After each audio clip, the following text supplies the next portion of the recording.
Sudarlun Bupati Bener Meriah Sarkawi memimpin apel kesiapsiagaan dan antisipasi bencana alam dan Karhutla di Kabupaten Bener Meriah.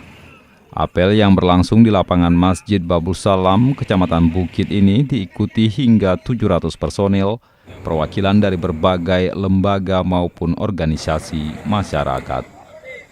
Apel ini disebut sebagai sinergitas antar lembaga dalam upaya pencegahan, mitigasi, dan meningkatkan kesiapsiagaan. Pada kegiatan ini masing-masing lembaga juga turut menghadirkan alat kinerja pendukung yang biasa digunakan dalam hal penanganan maupun mitigasi bencana. Sekarang ini kan meskipun masih ada hujan tapi sebenarnya cenderung agak panas. Agak potensi kebakaran karhutla, potensi kebakaran rumah dan seterusnya ini tetap tinggi. Apa yang membawa kita kepada masyarakat terkait bencana? Ya, kami berharap pertama masyarakat sendiri bisa menjaga kewaspadaannya ya, yang rumah berada di dekat-dekat bukit. Dari Redelong, Budi Patria, Serambion TV.